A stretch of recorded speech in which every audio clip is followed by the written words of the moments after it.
All right, Atlanta Sports guys, plural. Is that Max Marcovitch? Back. Is that Max Marcovitch? How do you say that? Markovic? Nailed it. Maxwell Markovic? No. Markovich? Is that you had Max to wait. Markovich? You had to wait until the Hawks season ended and the Falcons drafted a running back in the top 10 to get me to come back. How sweet it is. Our pain is also our gain here on the Atlanta Sports Guys on the Chase Homes podcast. Also here, W Millennial, 99 The Games, Garrett Chapman, also 247 Sports, covering Georgia Tech.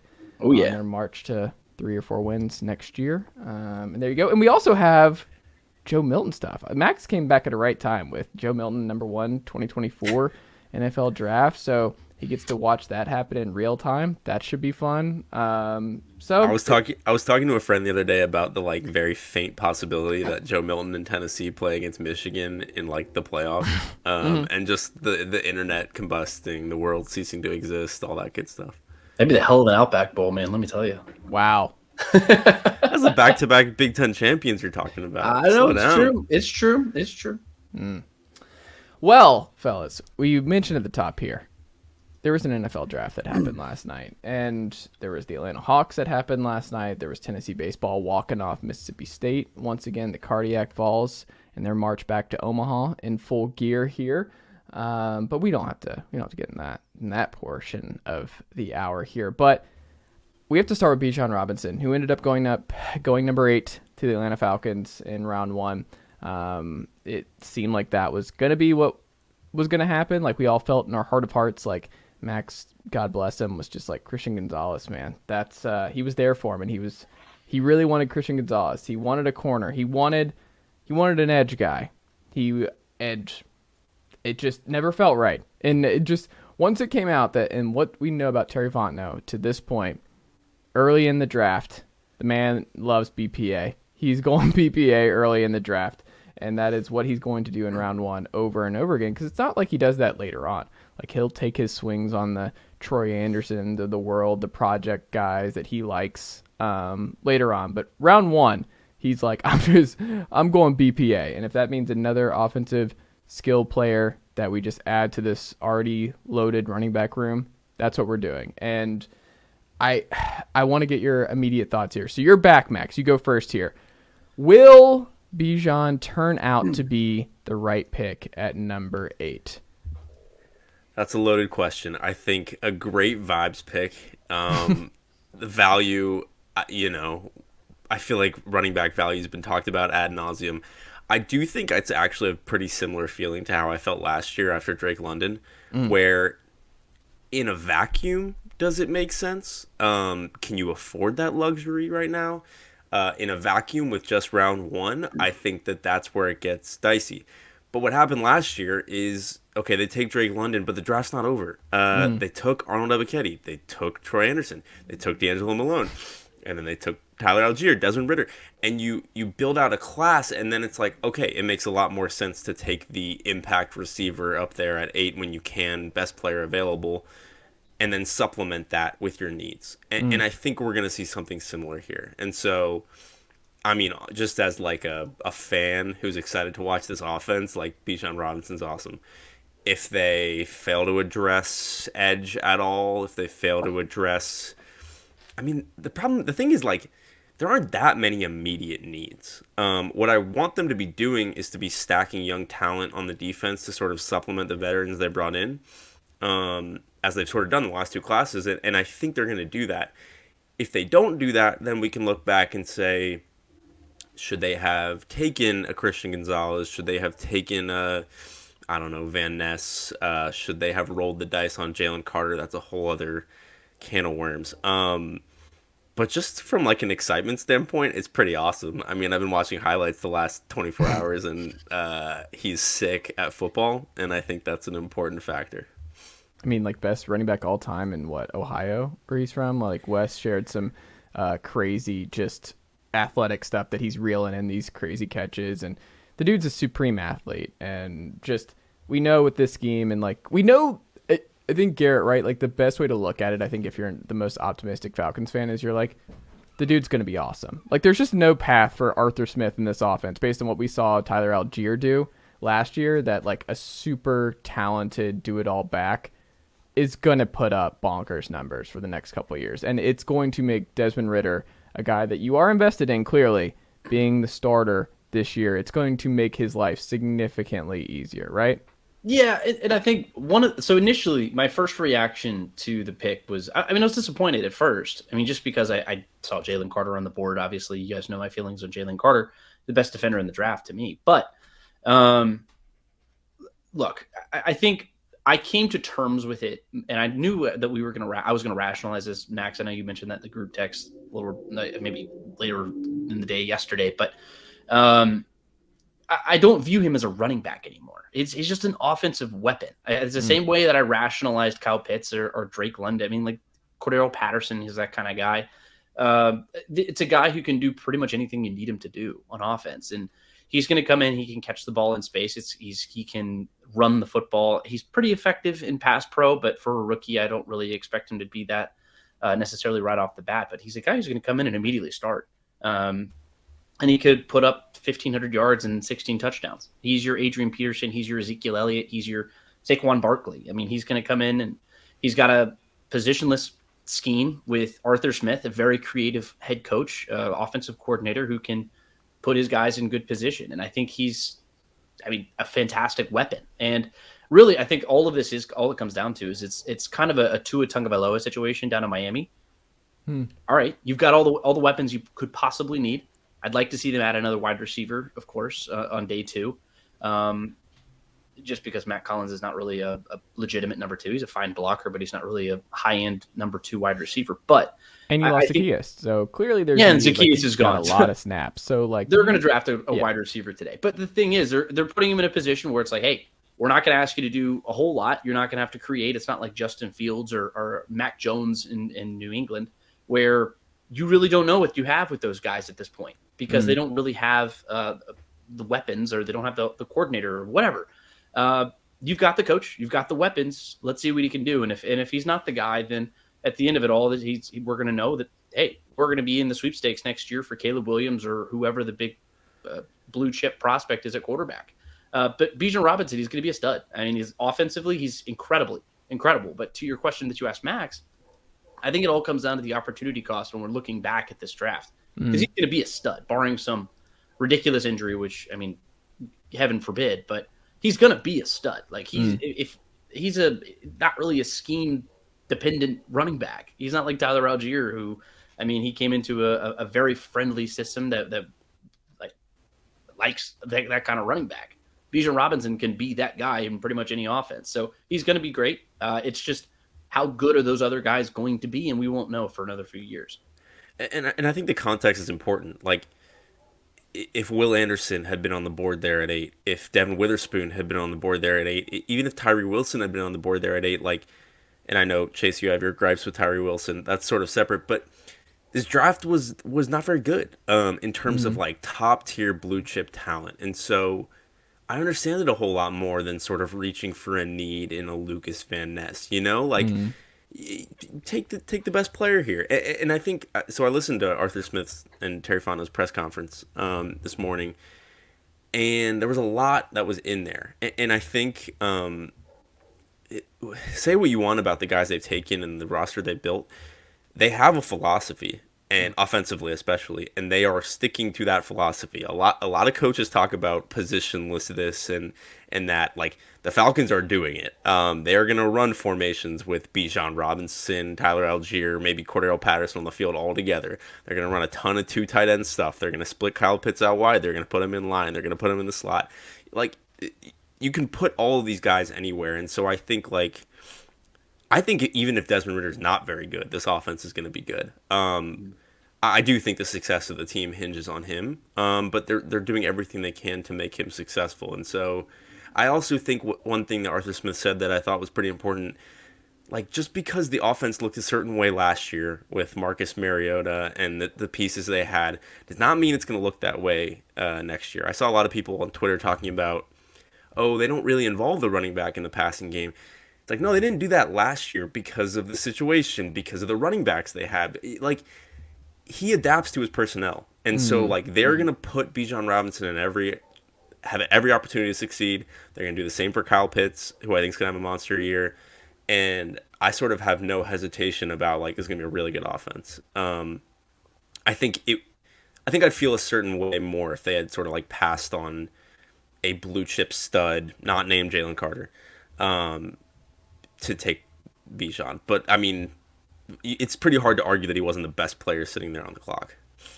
There was also a part of me that was like, if they really, like, going Bijan there, where I'm like, if you want to just really nuke Falcons Twitter, there was part of me that was like, Jalen's still there anyway, or somebody else. And we saw the Texans do something similar by moving up to 3 to get their defense and offensive guy. Yeah.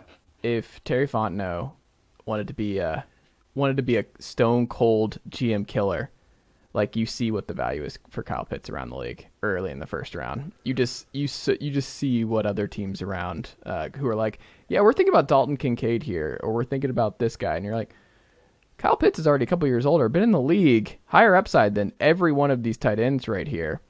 We kind of need more of an edge guy than Kyle Pitts at this point. We just brought in Bijan. Drake London had maybe the best rookie season here of any wide receiver last year. Like you said, you're going to go receiver in day 2. I think I would have floated it. Maybe he did. Maybe that's something that never come out. But I would have been curious to see, like, could you get back in the first round by moving Kyle Pitts and getting one of those edge guys and getting one of those higher value. Look at this. I would have explored it. Like, I wouldn't have been mad if he had done something like that and even, like, move up one spot to get Tyree Wilson and Kyle Pitts. I don't know. I mean, and Bijan Robinson. Like, if you'd moved up for one of these other edge guys that you really like and it cost you Kyle Pitts, I wouldn't have hated it. I know fans would have hated it, but there was talk of them. There's been talk today about them trying to get back in at the end of the first, and I feel like that was probably for Nolan Smith. Yeah, I thought so. But would you have hated that if it had cost Kyle Pitts? If it had cost Kyle Pitts, I probably would have hated that. I'm not. After giving the 4th overall pick to Kyle Pitts, they're not trading him to get back into the back end of the first round. Well, I also don't know what his value is. Like, that's my whole thing. Is I don't know. Coming off a knee injury, you saw what he did. If you're going to trade Kyle Pitts, and this is like beyond a different discussion, you're not going to do it right now. You're not going to do it coming off the season he had off an injury. Like, it's not happening. Also, I think that they are just as high on Kyle Pitts today as they were the moment they drafted him. Yeah. I think he's going to have a huge year. I hope so. Separate, but. Would I have been upset if they got back into the first round to take Nolan Smith at the expense of Kyle Pitts? Yeah, I would have probably been upset about that. I would have been upset about that. Getting back into the first round would have been lovely. I mean, we see that they're creating Athens North in Philadelphia, and I mean, having Nolan the other Smith name 25 or whatever it was, 30 wherever he went, it's incredible value there. I think the other name they probably were looking at was Branch, who I think they might make a move on. They were pretty. Heavy on him in the pre-draft process. He does fit a need. Joey Porter is another one. Can I whisper this? And it's not just because I'm a Tennessee guy, but Jalen Hyatt, there's not a player on this roster that can do it. I kind of like Cedric Tillman a little bit more than Jalen Hyatt, personally. But it's just kind of, I love so does Arthur Smith, probably. Yeah. They're the big body. He's huge. He can go up high point of the ball. Jalen Hyatt's fast. But you kind of already have that. I don't know. I just kind of, with Matt Collins, like, that's kind of the point of why you have a type. Arthur Smith has a type. And but everyone should have a burner who can separate deep, and it's just. I don't think that's how he sees it, though. I don't think Desmond Ritter's the guy you really want. He's not a gunslinger. He's not a guy who's going to drop back to the pocket. You don't have to be a gunslinger. Hendon Hooker wasn't a gunslinger, and he was finding Jalen Hyatt whenever he needed to. I think for years, I'm not going to get. For a few years now, people have been trying to like shoehorn a small, quick slot guy into this receiving core, and that is just not the Arthur Smith MO. Like, he doesn't want that. Like, you saw how Calvin really fit into this offense. It was weird. Like, it didn't work even before all the other stuff, but. No, I think if they're taking a receiver today, it's Mingo or it's Tillman. It's one of the big guys. I would be okay with Tillman, but I just want some sort of. I would love a speedster. I really would like to just add that dimension. Maybe you get that later. Yeah, we don't have a I true think he Z sees receiver Pitts. right now. I think he Pitts is sees also Pitts that guy, as yeah. kind of that speed seam deep threat. I mean, that's kind of, I don't know. I think he just sees, he wants size, and more size, and if you're fast, that's even better. Let's focus on Kyle Pitts playing more than half a football season. Let's get there. So what now for round 2 and round 3, Garrett? What do you think ultimately, based on them going running back in round 1 and based on how the draft has fallen to this point, where do you think they go in round 2 and round 3? Well, one last thing I do want to say about round 1 specifically is this was a major, I guess, check in the Arnold Ebiketie department. Like, this is them saying, hey, we believe in this guy. We believe he's going to take that next step and be the centerpiece of this defense behind or in front of and right next to Calais Campbell and Bud Dupree and Lorenzo Carter, D'Angelo Malone. I think they showed him that it was like, hey, we believe in you, it's time for you to develop and go get it. But moving on to the second round, I mean, I think you still have plenty of needs that you can address. I mean, your left guard position is still something that we really need to fix. I don't know if we're necessarily going to do that today. You have some guys in there. I just don't trust Matt Hennessy. I don't trust Jalen Mayfield. Can Justin Schaefer come in and figure some things out after the injury last year? Maybe. There are some interior offensive linemen who are in the range right now. The kid out of Minnesota, he's really talented. I can't remember his name off the top of my head, but look, you can figure out a lot of things. And pass catcher, I think if Mingo, you mentioned Mingo would be a great option. There are great guys. Caleb Downs is available on the board. Cedric Tillman's a guy we just talked about. Jalen Hyatt. I think if you can get one of those guys today, I think that's a big success. But I really want to see them go defense, at least in one of these picks. Maybe at the high end, just because you have Branch, you have Keely Ringo, you have other guys up there at the top of the board who you're not going to find that value later on in this draft. So it's going to be a very exciting day 2. This is where you find your starters, and this is when Super Bowls are won. If you hit on these day 2 picks, this is how you win Super Bowls. CBS Sports has Corey Trice from Purdue. They updated it for today based on what happened in round 1. They have Corey Trice, who's the corner from Purdue, at 75 for Atlanta, and then they have BJ Ojulari at 44. So an edge and a corner. I think that'd be fine. What do you think, Max? Would you go corner and edge or focus on defense here? Yeah, I'm not going to shoehorn anything. Like, I don't think if they went into the season with this group of edge guys, like, that'd be a disaster. Like, they're going to generate more pass rush than they did last year. And I think the additions they've already made sort of solidify that. If they really believe in Arnold Ebiketie, maybe they don't want to take an edge guy today to sort of take snaps from him. I would like to see them take, if they're building like a Saints 2.0 defensive front as their vision, I would like to see them take a sort of bigger defensive end type to learn under Calais Campbell. And maybe that's like a Zach Harrison, could be an Ojulari, like someone who's big and athletic, maybe a bit raw, who can be a rotational guy right away, maybe play a role, but really steps in next year after I assume Byron Campbell. Young from Tennessee. Sure. This is where I sort of like default to them a little bit. Like, I don't think there's no position where if they left today without this position, I would be like, 5-alarm fire. And I did feel that way about edge last year with when they took Ebiketie. I would be kind of annoyed if they didn't go corner in any of the first 3 picks. I would be kind of nervous because you're going way too high on Okudah and Mike Hughes. Corner is probably like the biggest need defensively. Right? Yeah, that's where I look. But, like they, I don't know. They have depth there. It's not like, but it is a bet on Okudah. I was going to say, it's depth if Okudah and Hughes bounce back, but if they don't, there is it's still nothing. Alford. They still have, Cornell bodies there. still going to get snaps. They are NFL level players. I would like, the reason I wanted Gonzalez, is like, I want to see them get a dude, like an absolute dude to go with Terrell and say, like, these are our 2 and we'll build the depth around that. But like, would I be mad if they went guard instead? No. Would I be mad if they went edge, interior? I'd be kind of mad if they went off-ball linebacker, I guess, but whatever. I don't think safety's really on the table, but nickel probably is. I'm open-minded here. I do think it'd be a little weird if they went running back receiver and didn't address trenches or corner at all. I don't think they're going to do So that. Terry Fontenot hasn't really done that to this point. I also think that the second receiver in this offense isn't as important as some offenses.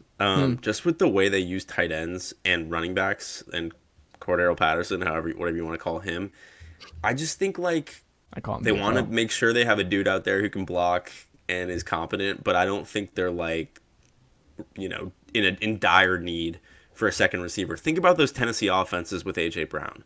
Like they had, who they have? Like they had Corey Davis, Taji Sharp. They had guys who they sort of cycled through there, but it wasn't like they Corey funneled Davis. most of their targets through their tight ends and AJ Brown. Yeah. I think that's fair. I'm just curious. Like Scotty Miller's probably starting in the slot right now if the season started today, and I don't know if I feel great about that. I think Scotty Miller in the slot would be fine, but you can go get a slot guy in day 3. I mean, Starting slot, Bijan Robinson. I mean, honestly, they could do that. Cordero Patterson. I'm not starting him there, but you can move him out. Like that's something that you can do. You could have Tyler Algier or Cordero Patterson on the field with Bijan, which is gonna be cool as hell. Like they're gonna do the San Francisco thing with Debo and CMC. Yeah, they're definitely gonna run those. Those guys are gonna be on the same field. On the That's same gonna be cool as hell. That's gonna slap. awesome. Yeah. I do wonder if they like is gonna be fun. Like is Cordero you can say Patterson. that. Yes. Yeah. Like I think Cordero Patterson is like probably taking most of his snaps outside of the backfield this year. Like, for one of my big takeaways, like I think people have been like kind of like discarding Tyler Algier. Tyler Algier is gonna have a huge role next year. Yeah. I don't take this to mean anything else about Tyler Algier. Like he's part of this. And if they're gonna give 350 plus carries to their running backs, like he is gonna have a lot of them. And I also love the way Arthur Smith talked about how they both break a lot of tackles and get a lot of yards after contact, but in very different ways. Like Tyler Algier is going to run you over. He is a bulldozer. He is a sledgehammer. And Bijan Robinson is like just going to elude you, get around you, whatever. And when you have to tackle both of those guys in the course of a game, like we saw the way this offense wore defenses down toward the end of games last year. When you have to tackle both of those guys and then like 1 minute you're getting run over, the next minute you're getting like juked out of your shoes, like that's pretty fun. Are we redoing the work done in TJ Dockett days? Is that what's happening here? Jerry Yeah, but Smallwood years. it's just upgraded on both of them. Yeah. Well, hold on. I rock my work done jersey quite often. I love work done. I love work done. I think Bijan's going to be better than work done. That's probably Yes. true. He should be at number 8. Absolutely. He better be better than work He done. better be. Work Yes. done. Right. No, he needs to come in here and have like a Michael Turner level season. Like that's really what we need to be expecting out of him. Maybe not rookie year, But also just do what Michael Turner did for Matt Ryan. Like, yeah, I don't know what that's Matt what I'm Ryan saying. looks like without Michael Turner for those first couple of years. Like, Michael Turner set the stage, and he the he ball died and gave his 350 body so times. Matt Ryan could fly years Yeah. later in the dirt cutter offense. Look, this is going to be a lot of fun. I mean, like we're going to get into it. The irony is that they're playing in that beautiful wide open Mercedes-Benz Stadium, which is made for quarterbacks. They're they're just going to be grounding and pounding the entire time, which I think is just hilarious irony, I guess. But I mean, the offense is going to be a lot of fun. It's going to be slow football games, and the defense I think is setting up to play some complementary football, and that's really one of the reasons why I want to see them draft defense today. That's really why I want to see the big onus on the defensive side of the football, but just continue to supplement those positions.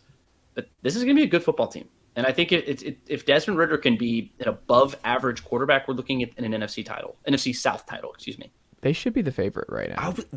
I sent that text this morning. The Falcons should be the favorites in the NFC South, and they are not. And they're the third favorite, I think. Are they really? Behind Carolina and New Orleans. I think that's any silly. of those 3 teams can win the NFC South next year. That's I do too, but the Saints stuff, whatever. The Panthers I don't stuff, buy I them. think is. I don't buy them, and I don't buy a rookie quarterback Yeah. coming in and winning the NFC South. I just don't. I think if they the could. Falcons don't win the NFC South, then something went horribly wrong this year.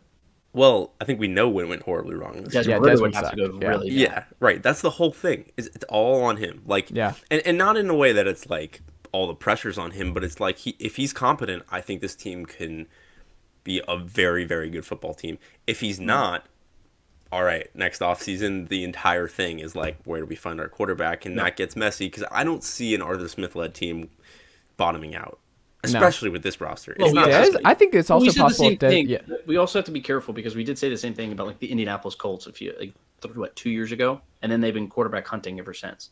And they were just like, perfect roster that's looking for the quarterback. And then the Cleveland Browns, the perfect roster that's just looking for the quarterback. I don't think which is sort of a fraught position to be in.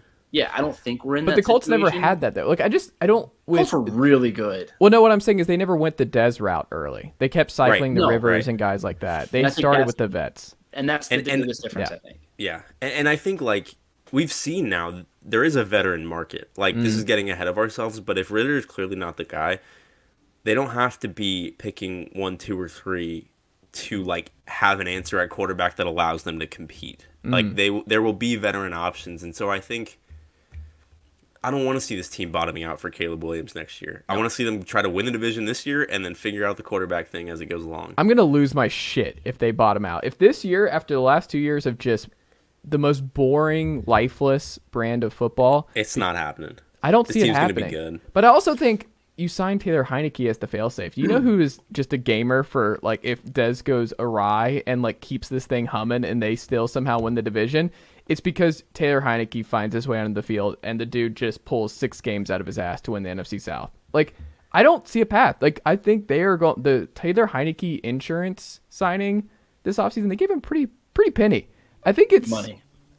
It's real. Of like, if Dez isn't good, the plan is to win the division. And Taylor Heineke, even at what he is, rookie Bryce Young, Derek Carr with a bad New Orleans team, and then Baker and the mess there in Tampa. Like, I think it's still enough to keep this thing humming to a point where they should make the playoffs. And then you go into next year with a new quarterback and all that kind of stuff. I'm not concerned about it. I think Heineke might play. I'm not either. And the thing is, we know, even if the quarterback situation sucks, this team is going to run the piss out of the football. Yeah. Because we saw it all last year with a worse quarterback and a worse running back. And hopefully, improvement offensive line maybe even. So it's like the worst case scenario is still like a top 5 rushing attack in the NFL, and then everything else comes off of that. Is there any concern about like Caleb McGarry regressing or anything like that on the offensive line? I think he's found his role specifically. Just set that up before I let you guys answer. He is a run blocking tackle. That's what he is, and I think that's where he cuts his teeth. But I think one of the biggest issues is that we were asking him to come in and be a pass blocking right tackle, which didn't really fit. But just I don't know. Is there any concern for you guys? I'm more concerned if Jalen Mayfield's card, like Falcons card key, works. Can he still get in the Flowery branch? Is he? He's going to be off the roster. Okay, I don't think that's more of my concern. I think I'd be more concerned if they paid him twice what they paid him. 10 million, 11 million a year for a starting right tackle in the NFL is pretty standard. They're not asking him to be elite. And I don't think they're probably going to throw the ball more, and they're going to ask him to drop back a little more than they asked Marcus Mariota, because they asked Marcus Mariota to basically never ever drop back. But I don't think they're not going to fundamentally change. They just drafted a running back at 8, right? They're not going to fundamentally change things. And when they lean on defenses in that way, it allows McGarry to play to his strengths. And so I'm not all that concerned. Would I be stunned if they took a tackle and tried to kick him to guard, and then maybe I wouldn't have been stunned if they took Skoronski yesterday. I wouldn't have been stunned by it. I'd have been a little bit more surprised if they took Skoronski. Apparently Paris was on their board. Who? Yeah, there was that report. It was a little weird because Who was Paris is a it? tackle. Oh, Paris Johnson? Yeah. If he was on the board, they would have taken him, which would have been interesting. Because it's weird because I think Caleb McGarry would be a better guard. He would, but you just paid him you just paid him $11 million. Yeah. So you got a Fetty still, right? Like he could swing over if it's a disaster, and you go that, and then you address tackle again this offseason. I don't know. Also, Jonah Williams. Disaster. Do you call him? You just drafted a tackle at 8 overall. If it's a disaster, he's your disaster next year too. True. You're not drafting a guy at 8 overall and then just saying screw. That's why your Kyle Pitts question is a little ludicrous to me. It's just because you're not drafting a guy at 4 overall and then Max, you're back to number 1. And then you're not drafting him and then saying I'm going to trade him to get back up in the first round 3 years later. Or 2 years later. We saw basically the same offensive line from the year before improve to one of the better offensive lines in the NFL last year with the same personnel. Why was that? it's because Arthur Smith puts his offenses in position for the offensive line to succeed. Yeah. So, like, in terms of my worries, our number one worry going into last year was the offensive line. We talked about that all the time. It's not among my top 5 worries right now. I still want to supplement it today or tomorrow. I think we need to get at least 1 or 2. I think if they supplement, they don't go tackle. I think they go guard. They go guard. No, they go interior offensive lineman. Yeah. That's where they go. But it's like if Jake Matthews got hurt tomorrow, we'd be screwed. I don't know what we do at left tackle. Well, I mean, Ifedi would be don't really have left tackle. Do we? Who is the swing tackle right now? Isn't it Jermaine Ifedi? Right? Is it still him? I think so. Did they re-sign him? I thought they did. I wasn't sure if they re-signed him or not. I don't know if we have a swing tackle. I thought they re-signed him. I could be wrong. But you know who played tackle in college? Who? Don't say it. Jalen if you say Mayfield. Oh my god. Well, that's the thing. He played more snaps. He got roasted. He was not ready to play left guard. I don't know if he's ready to play anything. He played more. Oh no, that broke him. His career is over. I don't until I see it on the field. I expect him to be over. But they came in. He played more games at tackle or more games at what was the thing? He was played more games at guard in the NFL than he did in college. He didn't play guard at all in college. He played one game at guard in college. That's what I'm saying. And he played 13 in the NFL out of just sheer necessity. What would you rather do? A full season of Armstrong as your starting number 1 corner, or starting number 1 left tackle Jalen Mayfield? What would be worse? Walk into traffic. Bijan Robinson starting left tackle. Kyle Pitts, the true unicorn. I'm not kidding. I was so mad, and I did not explain to somebody like why I was so annoyed that Armstrong got re-signed. Where I looked at I get those updates, and I'm like, I almost did the Ari from Entourage, just like to get the fuck out, but like me just throwing my phone across the room, because the amount of times that I would just go back, and I think I showed my wife this, of like, look at this quarterback. He's like drooling at Armstrong being back on the field here, and just like he sees him, and then like Herbert was killing him, and that's why they're going to draft the corners today. That's why. I feel bad for him because he was Cincinnati was his magnum opus, I think, where they were just like going deep. They were just like, oh, Armstrong, because he has to play a bunch of snaps, because I think everybody was out in that game, and they just torched him. Yeah, Joe Burrow was like, amazing, delightful. What a fine Sunday afternoon. In terms of the Hawks, though, we need to hit some Hawks stuff. So they fall at home last night. The series is over 4-2. Woj tweet is saying stuff about like this was a great series for Quinn and Trae, so clearly he knows something behind the scenes, because if you watch that series, interesting take, the up and down and just what Trae looked like by and large, especially with and without DeJounte Murray on the floor. But I ask you, Max, the biggest lesson you learned from this series with the Celtics for the Hawks was what? I think I have a lot more faith in the Quinn Snyder-led Hawks after this series than before. I think with either of the last 2 coaches, this is a sweep quickly. And I think the adjustments he made, I think at least brought some fight back. Like, just sort of like, we got to win this math equation. We're going to shoot a bunch of threes. I think freed up a lot of what the offense became. I don't feel that differently about Trae than I did before this series, one way or the other. I did think it was an interesting comment Trae made in the press conference about, Quinn's the future. He's gonna bring a title here. Like, I think there is real buy-in there, which, I mean, we've been begging someone to get real buy-in from Trae, right, since his career began. So if that's the case, then that's a great takeaway. The Celtics are way better, and that's fine for now. That is what it is, and we can talk about the roster, but my biggest takeaway is, like, Quinn had 30 games to figure anything out, and that's impossible for any coach, but I kind of like the way they adjusted after getting absolutely embarrassed in the first 2 games. Yeah. What about you, Garrett? Yeah, I mean, no one can figure anything out in 30 games. I mean, if you're starting at the beginning of the season, we're in December right now. Like, that's just not enough to really get a full sample size of what an NBA season is. But I think, Max, you said it. I mean, like, the biggest thing that I took away from this is that there's buy-in from Trae Young. I was worried about that at first, just because I was like, oh, we're in this honeymoon period. He's going to say all the right things. It was the same thing as Nate McMillan right at first. But we come through this series, and I don't know. It feels different just because the activity that you saw from Trae Young, not on offense, but on defense, was completely different. And you see him with that elevated effort on defense. And look, Trae's never going to be a ball stopper. That's just not his in his DNA. But what he can be is he can be like Steph Curry, who just throws his arms around and gets a steal every now and then and at least has a pulse, And I think Trae Young was never that guy until Quinn Snyder came along.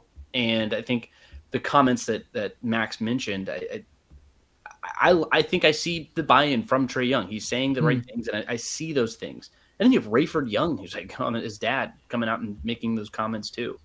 I mean, he's got a lot. As much as we kind of scoff at it, it's whatever Rayford Young says. You know that he has Trae's ear, so it means to me that he's bought in, and that's a good thing for Trae because he has never had that. Or at least we've never had that from Trae. And look, they were always going to lose this series. This is just, they were completely overmatched. But what we didn't see is what we saw in games 1 and 2. It's not what we saw when this team went down to Miami and played in the first round last year, where it was just like a broken basketball team. The Atlanta Hawks had a chance to win on Sunday. They won against all odds 3 days ago, and then they should have won probably last night. They had no reason to be in those basketball games. Like, the better team was Boston. And then you saw Boston actually put their foot on the gas pedal. I think they kind of took their foot off the other day in game 5, and that's why the Hawks were able to come back and do what they did. But last game, game 6, they had their foot on the pedal the entire game, and the Hawks kept pace. And if Nate McMillan is the head coach, there's no way that we see that, especially from Trae. And I think in the second half, I think it's just tired legs more than anything. He played 44 minutes in game 5. He was doing everything in that second half. And I think he just got tired, and that happens in a playoff series. But look, we have the buy-in from Trae. I think this summer is going to be very telling. I don't know what moves they make. I don't know what moves they can make unless you extend DeJounte Murray or something and free up some space in some other way. I really don't know. Because Bogey's going to be on this team. Saddiq Bey is going to be on this team. You have Jalen Johnson. I hope Onyeka Okongwu is extended, but look, rank these guys in order of most likely to least likely to be on the Hawks next year. John Collins, Clint Capella, and DeAndre Hunter. Clint Capella 1 most likely, 2 DeAndre, 3 Collins. Yeah, I think I'd flip 1 and 2. I think DeAndre is most likely. They just extended him, and I mean Trae doesn't even look at Capella and finds him on dunks. Like, I don't know when the last time he thrown an oop to Capella and has had to look at him. I think like they're simpatico. Like, they're tied at the hip. I think this series made it very clear to Quinn, like, Onyeka's already better than Capella. Like, Onyeka's ready. Well, Onyeka move Onyeka. I can see Onyeka not being part of the long-term plans. Clint is not. This was not the series that Clint Capella was going to be an impact player, just because of the positionless type of basketball that the Celtics play at center. Yeah, and Onyeka is far better suited to guard a guy like that, and I think that's the number one reason why we saw that. But think about the teams you got to go through in the East. Like, now it's like Milwaukee's the same way. Boston's the same way, and Philly's Embiid, that's different, but I think you have to have a guy like Onyeka. I think Quinn realizes that, and I think also the low key, like, one of my favorite things about Quinn is how he's just like sort of like empowered Onyeka to, like, he's drawn up threes for him.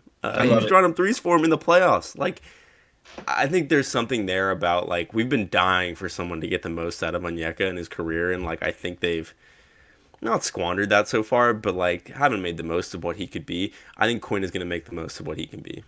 But I'd be surprised if Clint's not on this roster, though. I'd be surprised. DeAndre, I think, is going to be here. I don't think John Collins is going to be. Well, you know what's annoying about DeAndre Hunter?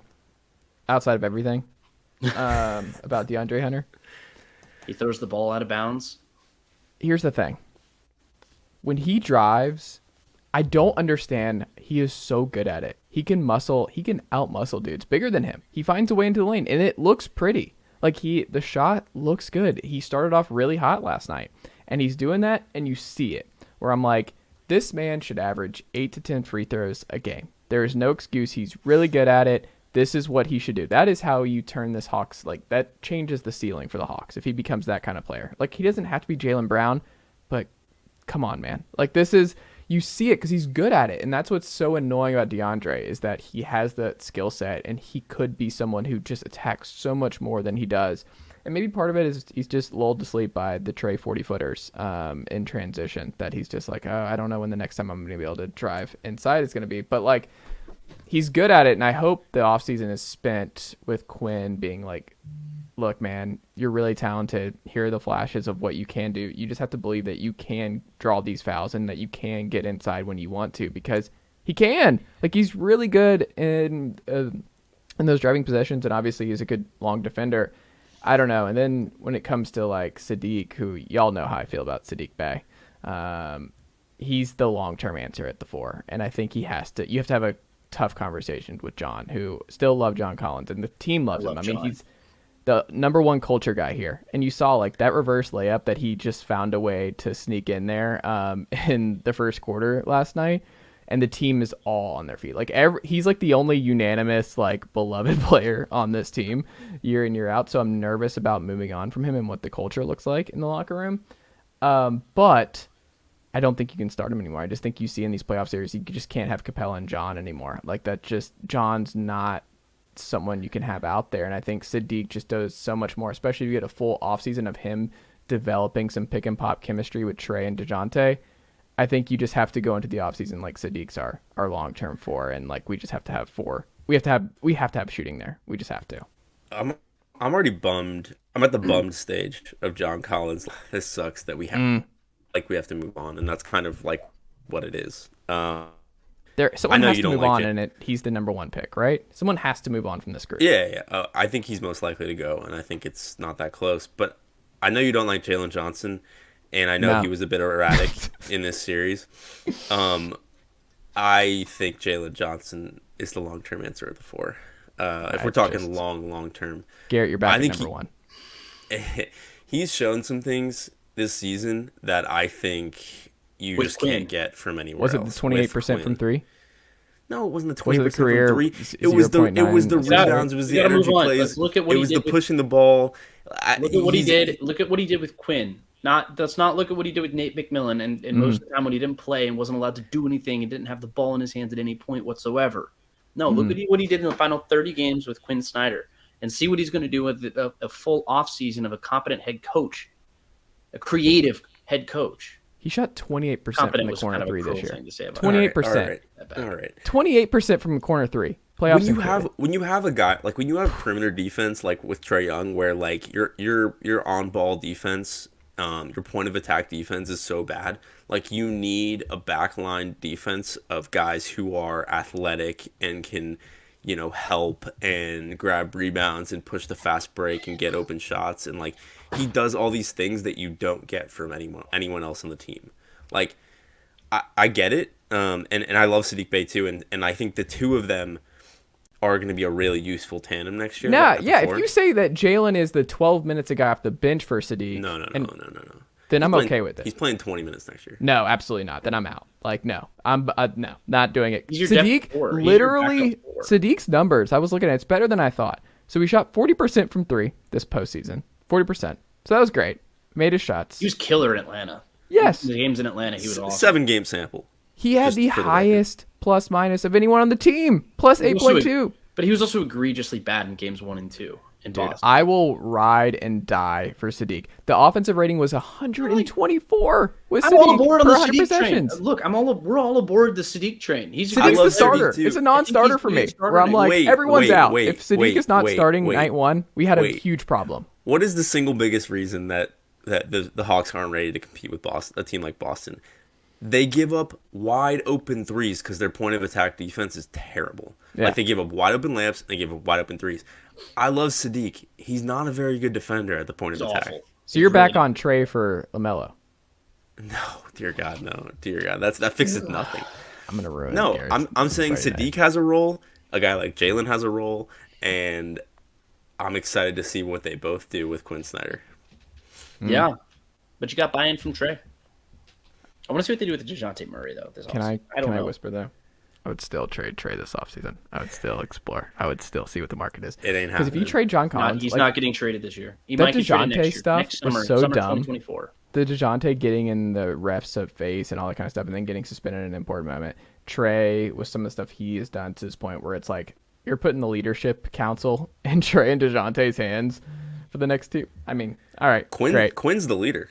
I mean, Quinn's the leader. What is we this? have a leader. Look at me, I'm the captain now with Quinn Snyder to Clearly, Trae and DeJounte. do you hear them talk about him? Like, That's great. I am of I the could pull up some opinion quotes generally. from Trae, I'm sure, and DeJounte talking about Pop. No. We This could is do different. it. This is different. Oh no, I'm he's generally. he's bought in. Max's drink. All you have to do is listen to them talk about the guy. I mean, like, I'm generally of the belief that NBA coaches don't really matter in terms of like establishing culture.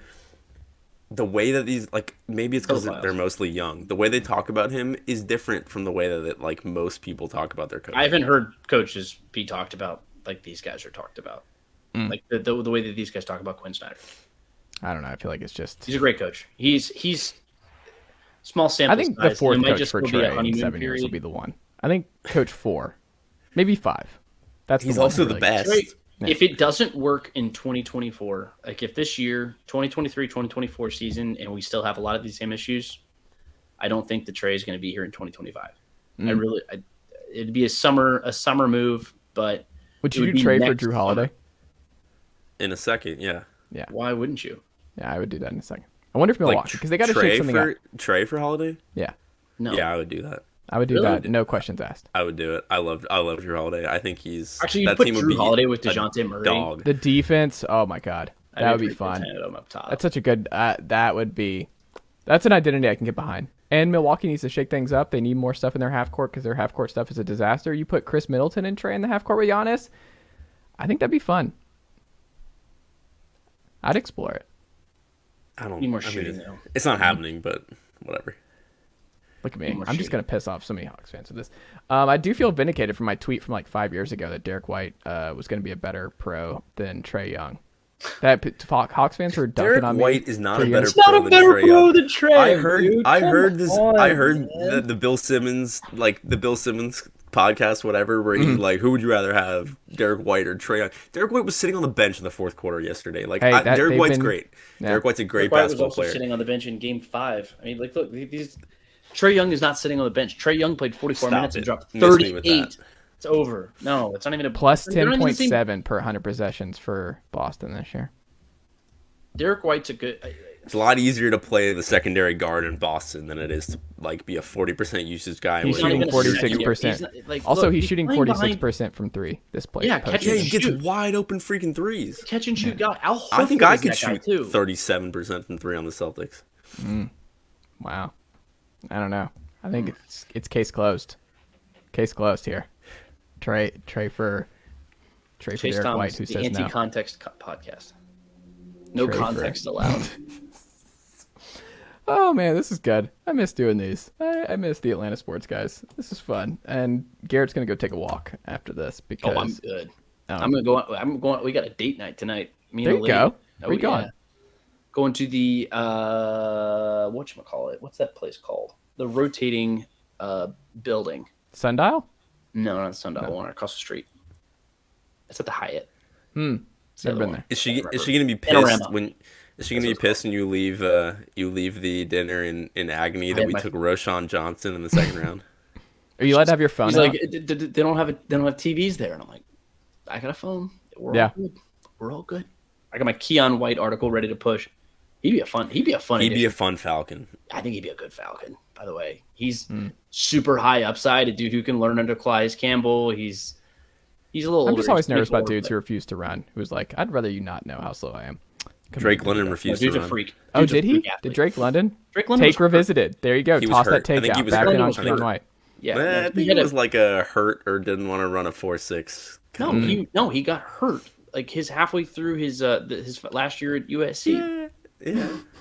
He didn't do any drills. I'm kidding. He didn't do any drills. No, I don't actually, wanna spread Keon misinformation. White's a freak athlete. He's a guy who's just a vacuum cleaner on the defensive line. I think he'd be a very interesting guy today. So Yeah. There you go. we'll see. Garrett Chapman, Max Marcovitch, always a pleasure. And y'all have yourself a great weekend. And I'll talk to y'all hopefully again next week. Well done, nephew. Chase Thomas Podcast. Hell yeah.